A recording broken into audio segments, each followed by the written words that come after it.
And the answer is, it's not one of them is wrong. In what capacity does Durga act? She acts as the agency. She's the energy of the energetic. And then you go further and further and further into analysis, and this piece fits into that piece. So one can take one verse and go to town and say, well, Durga's the creator, maintainer, she's God. Creator, maintainer, and destroyer. So I worship Durga. And someone else can but take the whole context of the whole picture, and it's not, she's acting as an agent of. And so, similarly, whatever glorification is there of Lord Shiva, of whom Durga or Parvati is the consort, he is. But where's the capacity for him to do something coming from? The personality of Godhead. So one can take an isolated something from somewhere and make a religion out of it. But take the whole picture, and it's not a contradiction, and it's not the essence of how to properly understand Lord Shiva.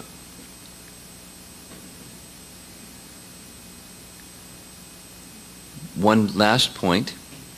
It's understood in amongst Gaudiya Vaishnavas, there are two topics that are particularly difficult to understand. Guru Tattva and Shiva Tattva, because his position, the position of Lord Shiva, is most unique. He's in a different Tattva. There's Vishnu Tattva, Jiva Tattva, and this other category, Shiva Tattva. He's in his own Tattva, his own category. And it's not this and it's not that. But it's not Vishnu Tattva. And it's not Jiva Tattva. It's another category. And to understand that other category is very complex. I'm not going to attempt in an online discussion here to go into something that's very complex, other than saying it's very complex.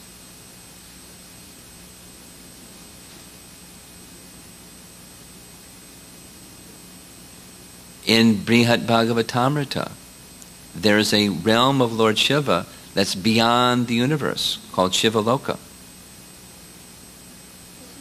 There's a realm of Lord Shiva in Mount Kailash. There's a realm of Shiva in the lower regions where Rudra exists. He's all over the place. There are different aspects of Lord Shiva for different functions, and all of those functions are for service to the Supreme Personality of Godhead. That's his position. Ask him.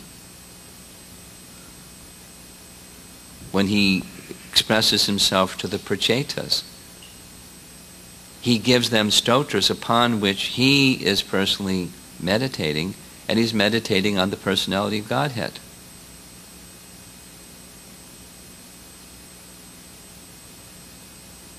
And so on and so on and so on.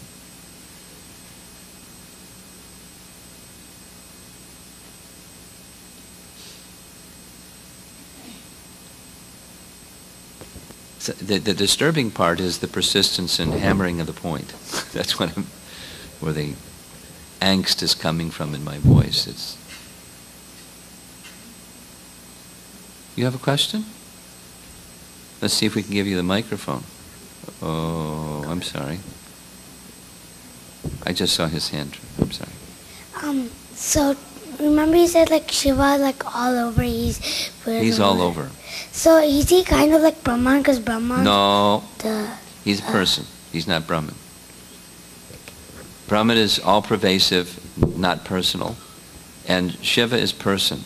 But he's not all over in the same way that Brahman is all over. He has residences in different places for different functions. How many houses do you have? One. Well, Lord Shiva has many. And there are different places in the universe. And they're for different functions on behalf of the Supreme Lord. So it's okay. He's not greedy, he wants lots of places to live. It's service. Okay?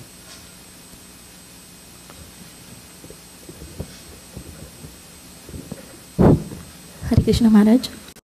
So my question is about me and mine. So because our consciousness is so much on the platform of me and mine, there is tendency to commit offenses with the family members because we think they are our possessions and we are dealing with them every day. Yeah, familiarity, right. And most dangerous part is when we make mistakes, suppose when we are dealing with the devotees, one point in time they may show us, they may correct us, but every day we make mistakes and commit offenses at home, and definitely that offense is dragging us down on our spiritual path, but we don't take that seriously. So it sounds like you're taking it seriously. So how to cultivate that consciousness that even family members are part and parcels of Krishna and not to commit offenses? Respect. In one word. We can hear behind the curtain there's devotees serving the deity. They're intimately involved in the worship of the deity. The rest of us are out here. So because of that distance, and they're elevated and we're down here and they're up there and we're over here and they're over there, there's respect built into that arrangement. Purposefully, not accidentally. We don't have the deities, we're looking down or looking equal, we're looking up. It's designed to help create that position of respect. And when you diminish respect, you invite familiarity. And therefore the pujaris that are doing that service, they must not become familiar. They must be always very respectful of this is the Supreme Lord. And by his kindness, he's appearing in this form and giving me the opportunity to serve him, and protection by respect.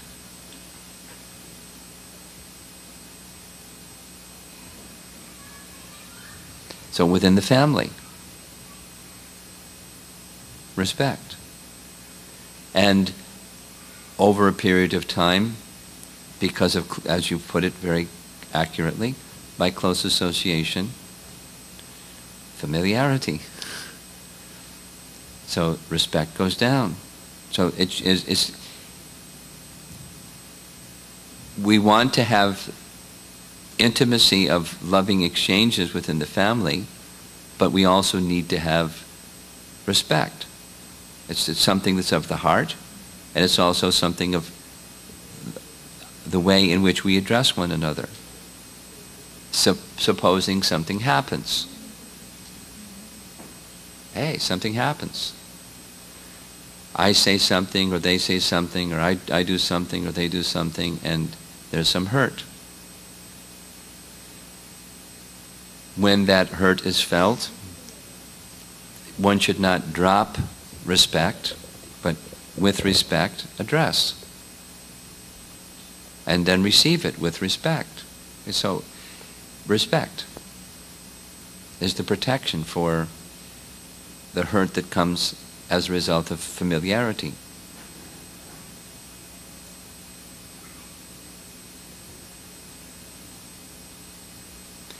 And from family to family, different ways of ensuring, helping one another to always remember, these are very elevated souls.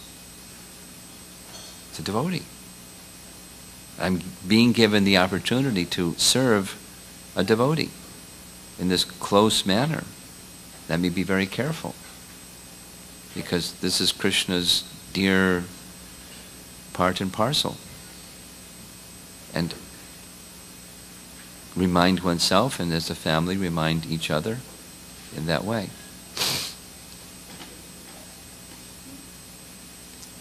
Still, familiarity has a tendency to enter, so preserve with respect. Regularly investing in that. component of the dynamics in the home. That's a easily expandable subject matter. Something else? Oh, you already got the microphone. Okay. Hare Krishna Maharaj. My question is basically, in some sense or the other, we all are some sort of a guru for someone, maybe a Shiksha guru for our kids, because they look upon us as their sole supporter and sole, kind of a guiding role models. So, and of course, in some sense, they are also our gurus. I mean, they also teach us the real meaning of what patience is or what tolerance is, in some sense. So, my question really is, what are the top 3 or 5 qualities a guru should exhibit or should possess to guide them in the right direction? You want to answer this question? He asked an earlier question, and one of the earlier questions was, part of his question was how to see those who are younger than us or junior to us. I'm up here, not to see I'm up here and they're down there, because that's an opportunity for pride to enter the heart. So I would recommend, just in the frame of your question, that you hit the reset button, and in the reset, edit out the word guru, and put in the word, leave in the word role model and support. Because the real situation is, yes, in one sense, guru, that the scripture says one should not become a parent unless one can deliver one's dependent from birth and death. We won't have a lot of children around if that's, if people follow that principle. So I don't have the if with honesty, from introspection, one might say, I don't have that qualification, but here I am a parent. So I'm not going to call myself a guru if I don't have the qualification to deliver my dependent from birth and death, because that's the qualification that guru must have, or the proper execution. So I'm going to not use that terminology, language, or conception of myself. But role model, support, caregiver, those are appropriate terms. So I guess that's the first of the qualities. It's humility. Because in that mood, you're simply the servant. And the servant sees the one who one is serving up here.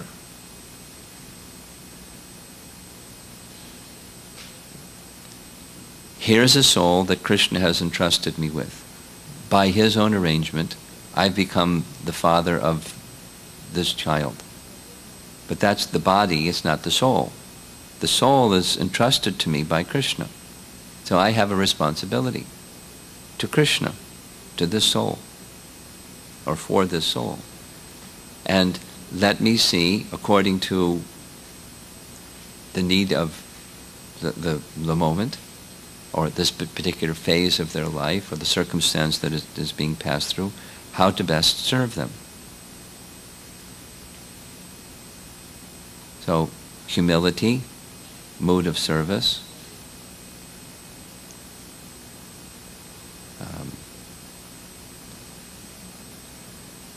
operate with a spiritual conception.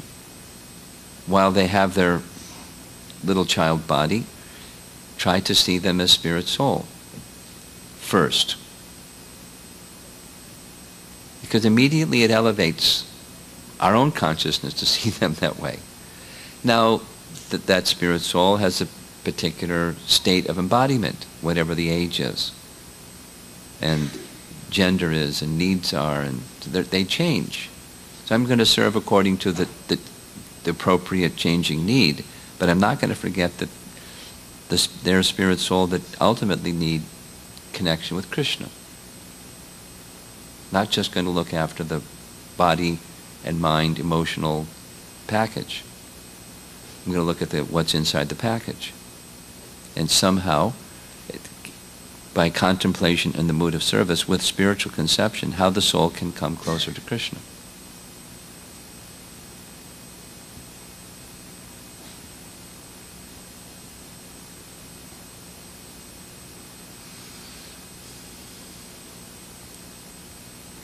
Empathy is another quality. You can step out of your own autobiography and look at from their perspective. What are they feeling? What's important to them? What are their needs? See the world from their perspective. Try to understand them. So when they communicate something, it may even be acting not nicely. What's behind the behavior? Why are they not acting nice? Not just modify the behavior, but what are they feeling? What's their experience?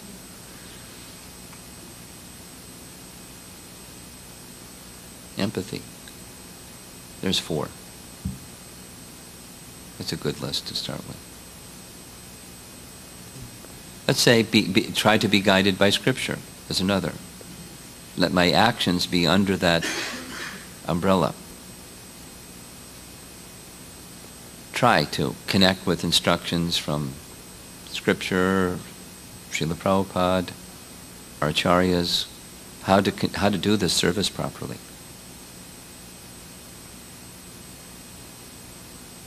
Yes?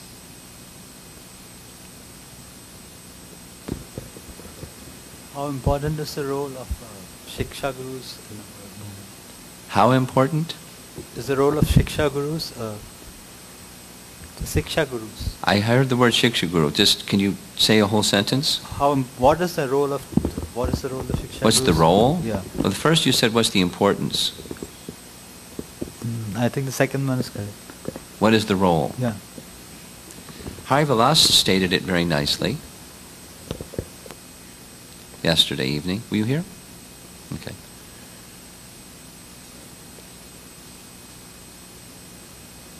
In Krishna Bhajanamrita, by Narahari Sarkar, he described this. There's a function and there's an etiquette, both.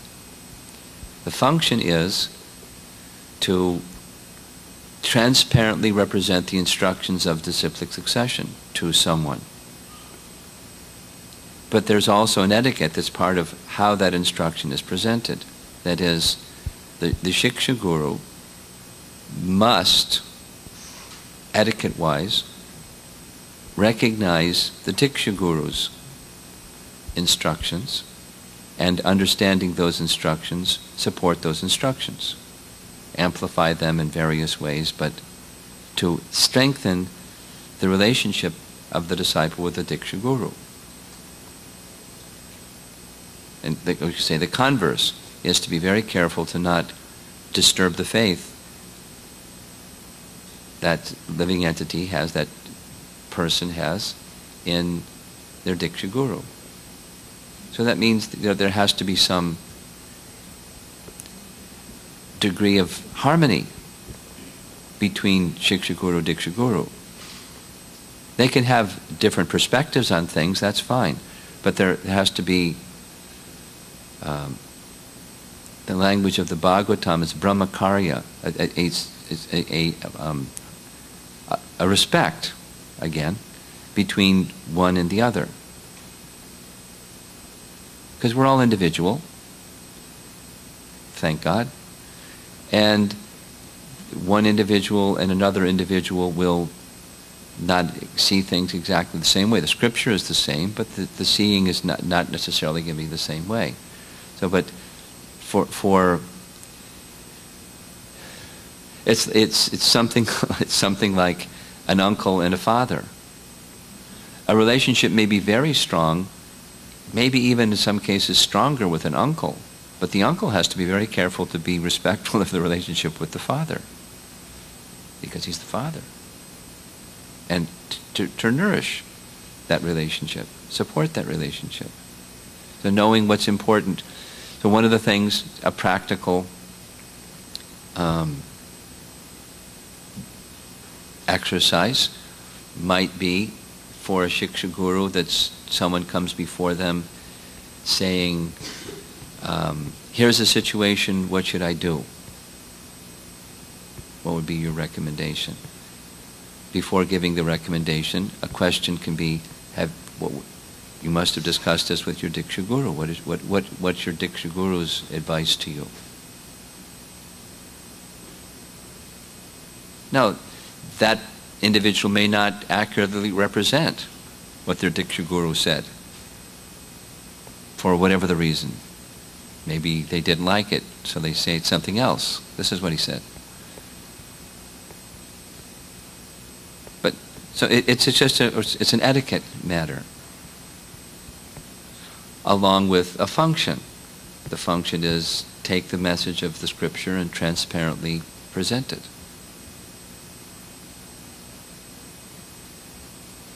Another is to recognize the position of faith, the capacity, the stage of spiritual progress, and the corresponding faith, and to nurture that.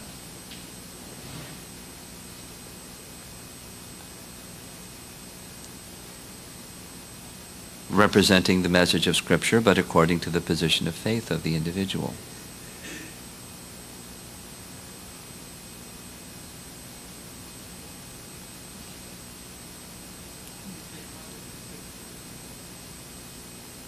Where's the microphone?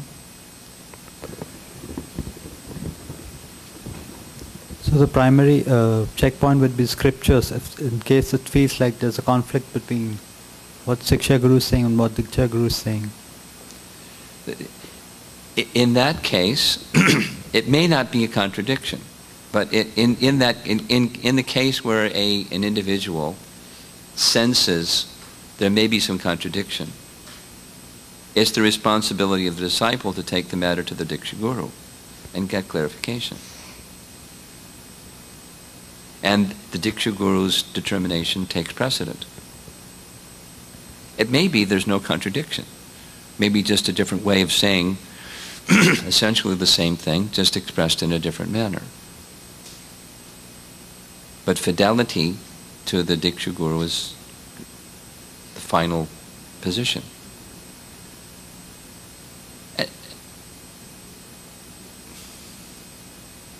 And maybe there's no contradiction at all. And then, if those two persons can have some conversation on the topic, that might resolve the apparent contradiction.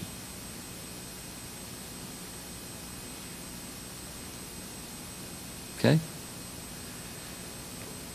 I think we're going to have to bring close to the questions, but you can take a question here.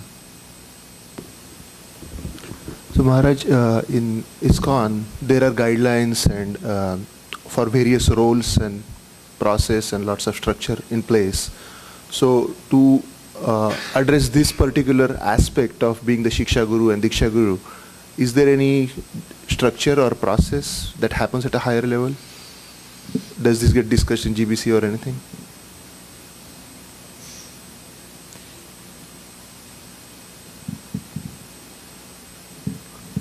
So to complete the question, at times I have heard a different reference in Chaitanya Charitamrita which says that Diksha Guru and Shiksha Guru should be respected equally, and hence if one is kind of perceived as more loyal to Diksha Guru, that is a problem.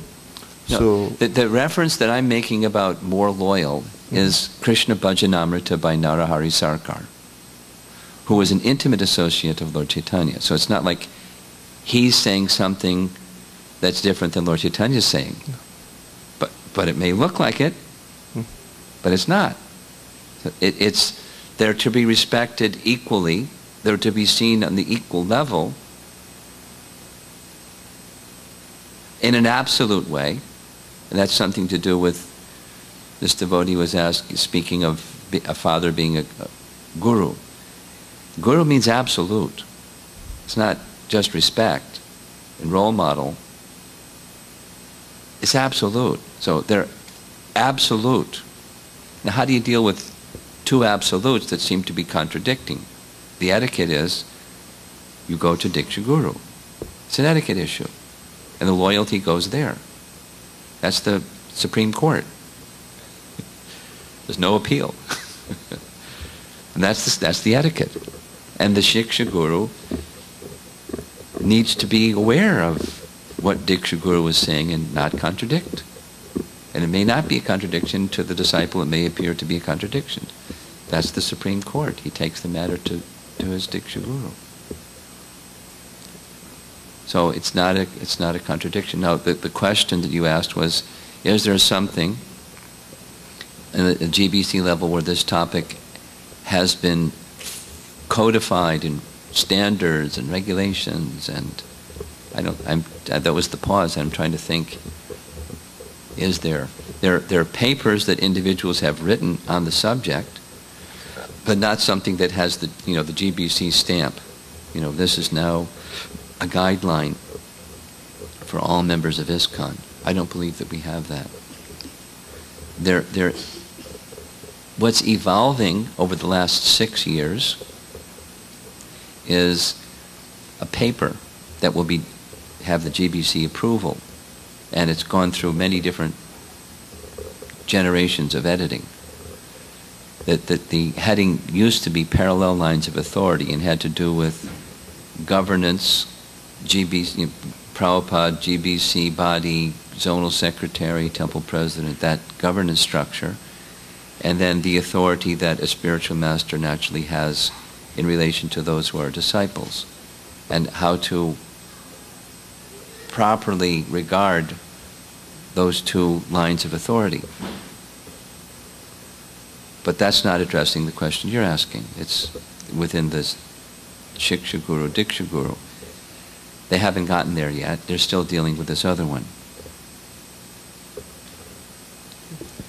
And the next project they're going to take on is, along with parallel lines of authority, it's parallel lines of economy. And, that's going to probably take a little bit longer. But it's important to have some guidelines, standards, and some shared understanding for the rest of our society to live by.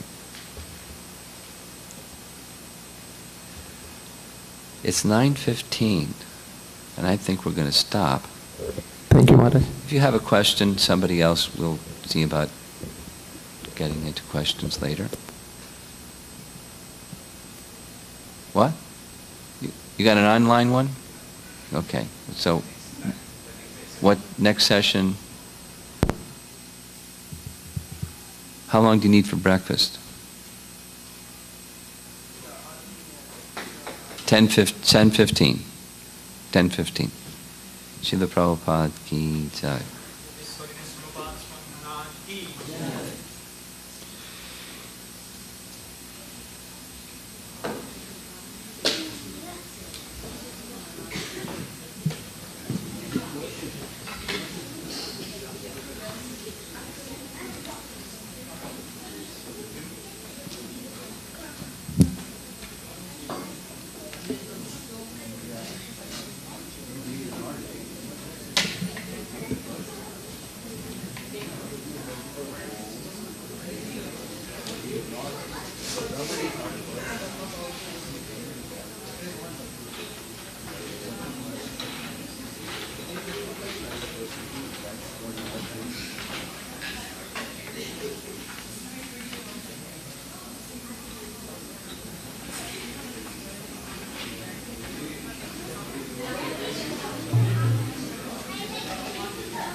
Yeah.